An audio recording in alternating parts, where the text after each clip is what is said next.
Magandang umaga po sa ating lahat. Assalamualaikum warahmatullahi ta'ala wabarakatuh. Bilang isang manggagawa ng lungsod ng Isabela City at nagtatrabaho bilang dentista po sa City Health Office, layunin po namin palawigin ang healthy habits or good habits.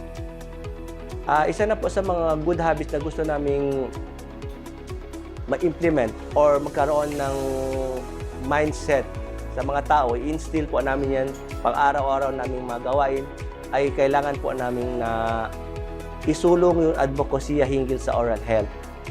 Though meron naman po tayong mga serbisyong katulad ng tooth extraction which is free naman po, pero mas mainam po talaga na i-instill natin sa ating kababayang Isabelenyo na yung kahalagahan po ng oral health.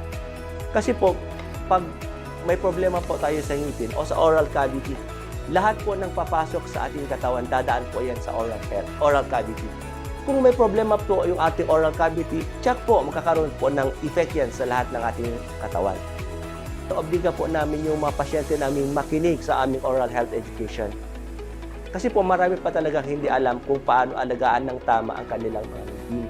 Especially po, mga nanay, mga bata, yun po ang talaga ang target namin. Kaya po, bilang isang dentista po ng lungsod ng Isabela City, pumunta po kami sa mga daycare centers at sa mga malalayong mga gida area, gaya ng Lanote, Kapatagan, in fact sa mga IP area, para po isulong namin talaga sa kanila yung ano ba, parang pinupukpok namin sa kanila, ito yung dapat ninyong gawin. Hindi lang tayo puro bunot lang. Kasi kung puro bunot lang na ang kukonsentrate namin, wala yan. Baka balang araw isang Isabela wala nang ngipin lahat. Kaya gusto mo na namin ipaigting yung oral health education, yung consciousness ba na ito ang dapat alagaan natin.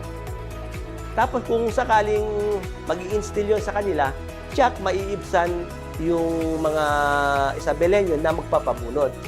Bagkus, magkaroon sila ng consciousness na hindi pala puro bunot lang, pwede pala ipasta namin yung ngipin namin, pwede pala ipaklining namin yung ngipin namin. Yung mga ganun po.